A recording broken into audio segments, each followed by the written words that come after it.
किसान साथियों नमस्कार, मैं पुनीत सिसोदिया। किसान भाई, जो आज की हमारी मिट्टी की कंडीशन हो चुकी है, जिस तरीके की हमारी सॉइल है, मृदा है, उसको ध्यान में रखते हुए आज की इस वीडियो में हम 3 बहुत ही उपयोगी, जो किसी वरदान से कम नहीं है हमारे किसानों के लिए, ऐसे बायो खाद के बारे में जानेंगे। 1 बाय 1 हम इनके बारे में चर्चा करेंगे। वीडियो इन्फॉर्मेटिव होगा, लाइक शेयर एंड सब्सक्राइब करना बिल्कुल ना भूलें। तो चलिए जानते हैं। देखिए, सबसे ज़्यादा जो कमी देखी जाती है हमारी सॉइल के अंदर, वो है तत्व जिंक। जिंक की कमी ज़्यादातर मृदाओं में आजकल देखी जा रही है, और जिंक जो है बहुत ही इंपॉर्टेंट तत्व है हमारी फसलों के लिए। अगर जिंक की कमी हो जाए तो ना तो फसलों का जो बढ़वार है वो अच्छी होती है, उनका विकास अच्छा नहीं होगा, यानी कि फसलों की अगर हाइट अच्छी चाहिए तो वो नहीं मिलेगी अगर जिंक की कमी हो जाए। देखिए, जिंक जो होता है हमारी फसलों में जो एक ऑक्सिन हार्मोन होता है, उसके निर्माण में हेल्प करता है। तो ऑक्सिन हार्मोन का काम होता है कि वो रूट डेवलपमेंट अच्छा करता है, फसलों की हाइट को इंक्रेज करता है, फसलों में जो फ्लोवरिंग अधिक लाता है, तो जिससे प्रोडक्शन अच्छा मिलता है। लेकिन अगर जिंक कम हो जाए तो वो हार्मोन नहीं बनेगा, तो फसलों की ना ग्रोथ आएगी, ना उसमें फूल अच्छे आएंगे। तो फूल अच्छे ना आएंगे तो प्रोडक्शन भी आपको अच्छा नहीं देखने को मिलेगा, रूट डेवलपमेंट भी अच्छा नहीं देखने को मिलेगा।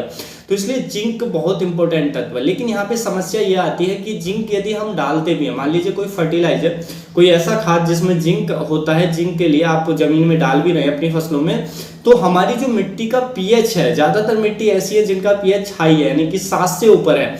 तो ऐसी मिट्टी में आप कोई जिंक वाला फर्टिलाइजर जमीन में डालते भी हैं तो हाई पीएच के कारण वो हमारे प्लांट को अवेलेबल ही नहीं हो पाता है, वो फिक्स फॉर्म में चला जाता है। तो देखिए, इस समस्या से बचने के लिए जो बहुत ही उपयोगी बायो खाद है हमारे लिए, वो है जिंक सॉल्युबलाइजिंग बैक्टीरिया, जो इफ्को कंपनी का आपको देखने को मिल जाएगा। तो ये जिंक सॉल्युबलाइजिंग बैक्टीरिया आप ले लें और इसको डालें। ये क्या काम करता है, हाई पीएच सॉइल में भी जो जिंक फिक्स फॉर्म में जाती है उसको सॉल्युबल करा करके हमारे प्लांट को अवेलेबल कराने का काम करता है। तो आप फर्टिलाइजर तो डालें ही, क्योंकि जो जिंक की कमी है, उसके साथ साथ जिंक सॉल्युबलाइजिंग बैक्टीरिया जो आते हैं उनका भी उपयोग करें। तो इससे जो जिंक है वो प्रॉपर अवेलेबल होगा, उपलब्ध होगा हमारी फसल को, जिससे फसलों का अच्छा विकास होगा, ओवरऑल प्रोडक्शन बेहतर देखने को मिलेगा। जिंक सॉल्युबलाइजिंग जो बैक्टीरिया है, इसकी 1 लीटर पैकिंग की कीमत मात्र आपको 200 रुपए की रेंज में मिल जाएगी। और ये 1 एकड़ में जो हमें डालना होता है, मात्र 400 ml ही उपयोग करना होता है। 400 से 500 ml, यानी कि आधा लीटर तक आप उपयोग कर सकते हैं। उपयोग कैसे करना है कि बुवाई के समय इसको 100 kg गोबर की खाद में मिक्स करें और बेड़ों में डाल दें, या अपनी पूरे खेत में बिखेर कर, और उसकी जो अंतिम जुताई के समय और उसके बाद बुवाई या जो भी आप प्लांटिंग करते हैं वो कर दें। तो इससे आपको बहुत बेहतर रिजल्ट देखने को मिलेंगे। तो ज़्यादा एक्सपेंसिव भी नहीं है। उसके बाद देखिए, दूसरा जो हमारे फसलों के लिए जो जरूरी पोषक तत्व है वो फास्फोरस है। फास्फोरस आप जानते हैं अच्छे रूट डेवलपमेंट के लिए, जड़ों के अच्छे विकास के लिए, और पौधे में अधिक फ्लोवरिंग के लिए जो फास्फोरस है बेहद इंपॉर्टेंट होता है। ओवरऑल ग्रोथ के लिए जो फास्फोरस है उसकी जरूरत होती है। लेकिन फास्फोरस के बारे में आप जानते हैं हाईली रिएक्टिव होता है, यानी कि यदि हम कोई भी जो फास्फोरस, जैसे आप डीएपी जमीन में डालते हैं तो उसका बहुत कम हिस्सा प्लांट को मिल पा रहा है, बाकी का वो हाईली रिएक्टिव होने के कारण जो फास्फोरस है वो फिक्स फॉर्म में चला जाता है। तो जिससे वो जमीन में ऐसे ही पड़ा रहता है, जमीन को हमारी को कठोर भी करने का काम करता है। तो देखिए, इससे क्या है कि हम खाद भी दे रहे हैं और वो हमारी जमीन को ही बेकार कर रहा है, और हमारे पौधे को उसका कोई बेनिफिट नहीं मिल रहा है, जिससे हमें उत्पादन अच्छा मिले। तो इस समस्या का भी जो समाधान है वो है हमारा एक बायो फर्टिलाइजर, जो इफ्को कंपनी का ही आता है। वो आता है हमारा फास्फोरस सॉल्युबलाइजिंग बैक्टीरिया के नाम से, यानी कि शॉर्ट में हम बोले तो पीएसबी बैक्टीरिया के नाम से। तो आप इसको जरूर उपयोग करें, बहुत बेनिफिशियल है।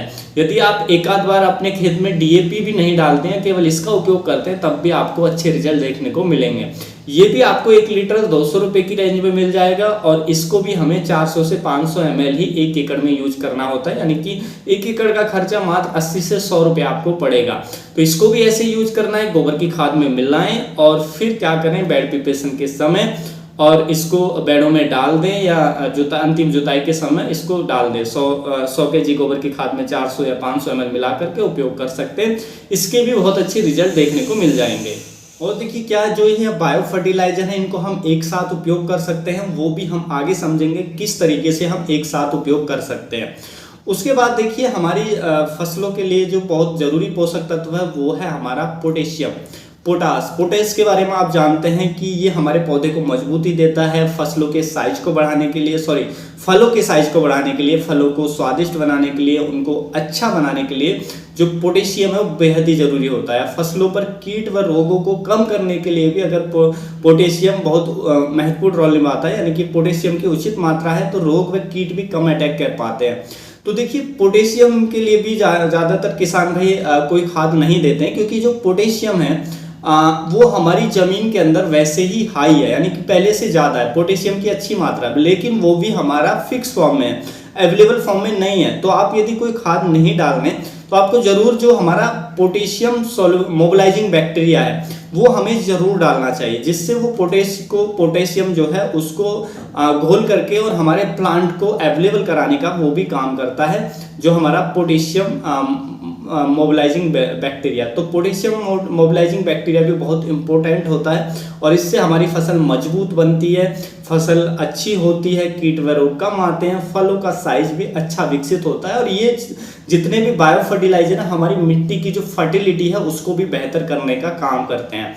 तो इसकी भी देखिए 1 लीटर पैकिंग की कीमत मात्र आपको 200 रुपये में मिल जाएगी और इसकी भी आपको 400 से 500 ml मात्रा 1 एकड़ में यूज करनी है। इसको भी ऐसे यूज करना है, 100 किलोग्राम खाद में मिक्स करें और बेड प्रिपरेशन के समय या बुवाई के समय खेत में डाल दें।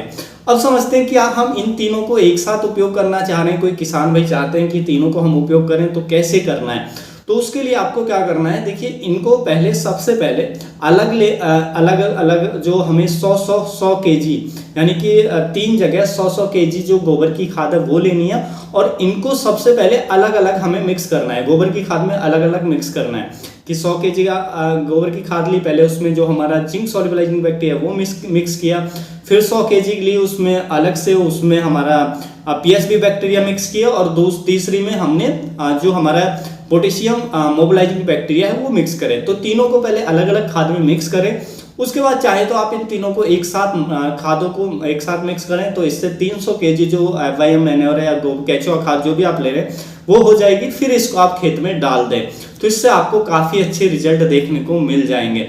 और देखिए इसका जो खर्चा आपको आएगा मात्र 300 रुपये आएगा, यानी कि तीनों को भी आप उपयोग करेंगे तो 300-400 रुपये के रेंज में आपको पड़ेगा ज़्यादा से ज़्यादा जो खर्चा है, लेकिन जो रिजल्ट है वो आपको बहुत बेहतरीन बहुत शानदार देखने को मिलेंगे। और इनको हर बार उपयोग करें, देखिए जितना ज़्यादा आप इनको उपयोग करेंगे बार उतने ही बेहतर रिजल्ट आप जमीन में देखेंगे और उतने ही बेहतर रिजल्ट आप अपनी फसलों में देखेंगे।